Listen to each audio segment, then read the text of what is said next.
the mighty and resilient Merrimack River, carving through the communities of our great region.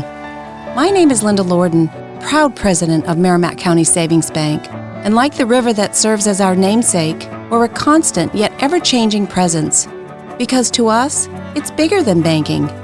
It's about powering communities and putting people first. It's about knowing where you came from and where you're going. That's Merrimack style. Visit us at themerrimack.com. Hello everyone and welcome to today's podcast. I hope you've had a great week, and I want to say a big thank you to those of you who've emailed or messaged me over the last week to say how much they've been enjoying the podcast. That means so much to me. Thank you very much. I hope you are all finding it interesting and useful, not only to improve your accent but also your English as well. So thank you ever so much for listening, and please continue to do so. But enough of that, let's get straight on to Section 1. Section 1.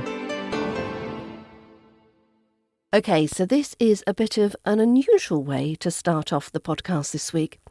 Now, before we continue, I'd like you to actually turn off the podcast and go to the show notes where you'll find a link to a specific YouTube video.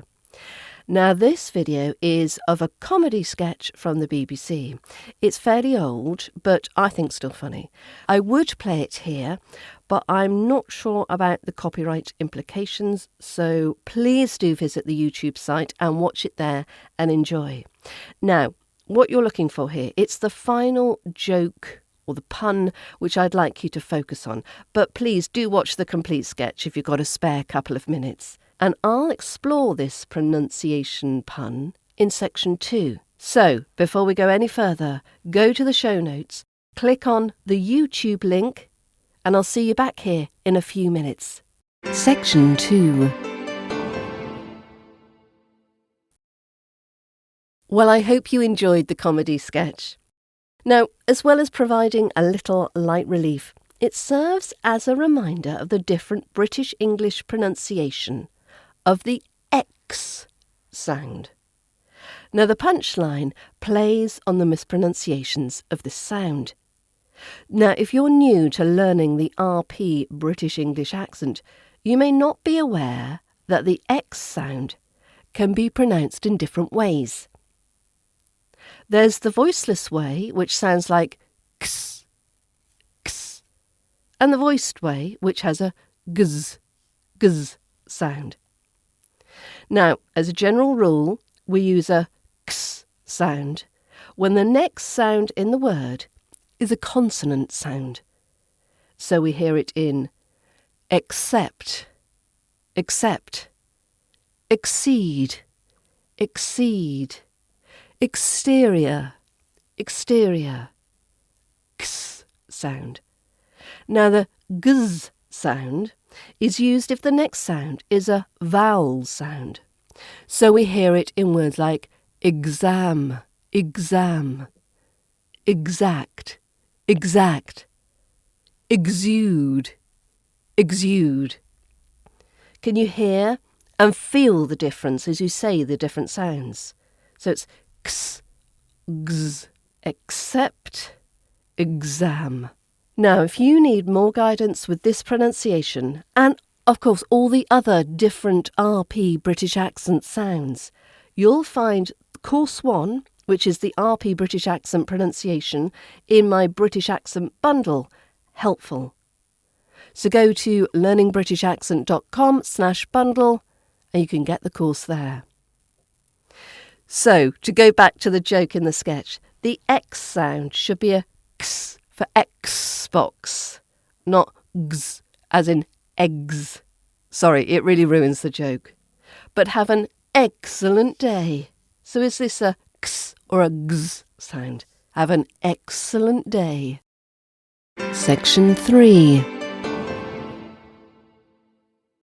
So after the sketch and that explanation of how to say the X sound, I've put together a little mini quiz to test your knowledge on the X sound pronunciation. Now, I'll put the link, of course, in the show notes. I'll do a couple of questions now, but please do go to the show notes so you can complete the whole quiz online. Okay, question 1. Which pronunciation of the X sound do we hear in excess? Is it x or gz? KS, x, GZ, gz. Excess. So if you said x, the KS, you'd be correct. Which pronunciation of the X sound do we hear in the word expire? Expire. Is it x or gz? X, gz. KS or GZ? Did you say KS? Well done. Final question. Which pronunciation of the X sound do we hear in exam? Is it x or gz? Exam. KS, GZ. I hope you said gz, GZ. That's the right one. Now, go to the show notes to get the link and complete the quiz online. Can I just take a moment to break in here? You can get access to quizzes and members-only posts when you become a member of the British Accent Bundle at learningbritishaccent.com. And of course, you also get access to both the British Accent training courses. That's the RP British Accent Pronunciation course and the Ultimate RP British Accent Learning Resource. You can get all of this for under £7 per month. So if you select the yearly membership option at only £79, you can get immediate access to all these resources. So for less than £7 per month, you can make so much improvement to your speaking voice and gain so much confidence in your fluency and conversation skills. So why not gift yourself this opportunity? Section 4. So I hope you're all feeling as fit as a fiddle and fresh as a daisy after the holiday break. I thought it would be fun to share some classic British English idioms that are used to describe personality or appearance. As you know, idioms are a great way to learn about the culture and add colour to one's speech. One idiom many can relate to is looking like something the cat dragged in. After the excesses of the holiday time, late nights and indulging in copious quantities of rich food, I'm sure many of us can identify. On the opposite end of the spectrum is cutting a dash, or making an impressive appearance. I know of several people who love to dress up to the nines for occasions too, and that's not just our royal family. Other gems include describing someone as a sight for sore eyes, when you're happy to see them. Perhaps they look as pretty as a picture. And moving on to character descriptions, some can behave as mad as a hatter with their eccentric ways. Alternatively, the chatty neighbour might seem a pain in the neck. It's best to keep on top of your fitness and health to feel constantly as fit as a fiddle. So let's recap these idioms with their meanings and an example sentence so we can see and hear their usage. Number 1. A sight for sore eyes. This is a way of saying that you're very pleased to see someone or that you think someone's very attractive. Seeing my family after being away at university for months was a real sight for sore eyes. Number 2. Cut a dash. Cut a dash. If a person cuts a dash, they make a striking impression by their appearance and attractive clothes. James cut quite a dash in his tailored suit at the business dinner. Number 3. Dressed up to the nines. Someone who is dressed up to the nines is wearing very smart or glamorous clothes. We all got dressed up to the nines for the wedding reception. Number 4. Like something the cat dragged in. If you compare a person or a thing to something the cat dragged in, you think that they look dirty, untidy, or generally unappealing. The children look like something the cat dragged in after playing outside all day. Number 5, pretty as a picture. Someone who's as pretty as a picture is considered attractive or appealing in appearance. The bride looked pretty as a picture in her beautiful wedding dress. Number 6, white as a sheet. Someone who appears very pale in complexion, possibly from a shock or scare or illness. I went white as a sheet when I realised I'd missed the exam. Number 7, as fit as a fiddle. This means in very good health, physically fit. An example would be, at 80 years old, Grandad is still as fit as a fiddle thanks to his daily exercise routine. Number 8, a pain in the neck. Now this is an irritating or annoying person. For example, her loud, noisy neighbour was such a pain in the neck. Number 9, as mad as a hatter. This means that someone is crazy or behaves very strangely. In the past, many people who made hats went insane because they had a lot of contact with mercury. It always reminds me of the character in Alice in Wonderland. Professor Higgs has always been as mad as a hatter with his bizarre scientific theories. Number 10, too clever by half. If someone is too clever by half, they are very confident and smug about how clever they are in a way that annoys people. Example: her overcomplicated explanation went over people's heads and seemed too clever by half. Number 11, all fur coat and no knickers.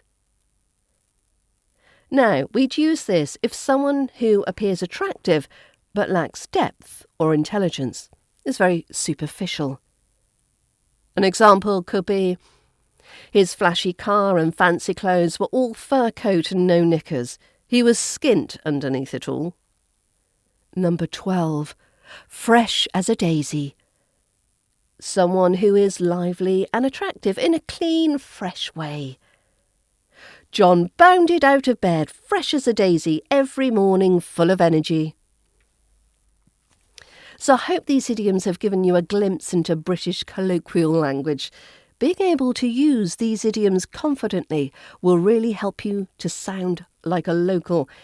If you enjoy these, one of the modules in my British Accent Bundle covers a variety of British English expressions and idioms with audio recordings to aid in pronunciation.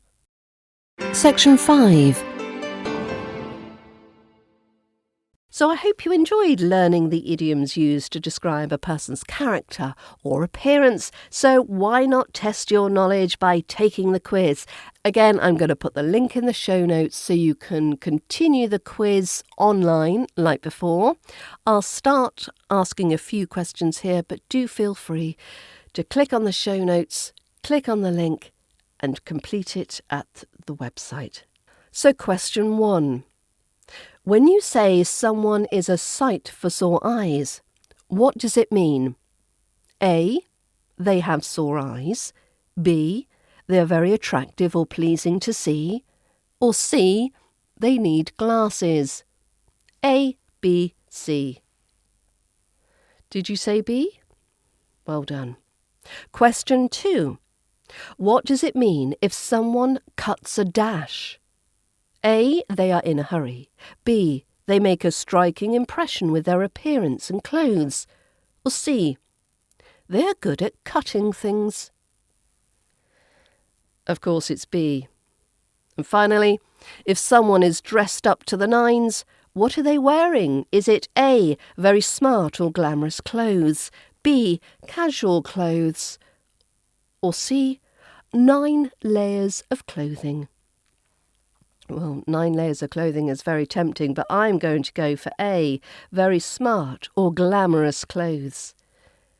Did you join me? If you did, well done. Remember, continue the quiz online with the link in the show notes. Thank you very much for joining me again this week. I hope we can meet up here again next week, same time, same place. In the meantime, have a great weekend. If you need any help with your RP British accent pronunciation, why not get the course and start making 2024 your year to speak clear, confident, beautiful British English. Have a great day. Bye for now.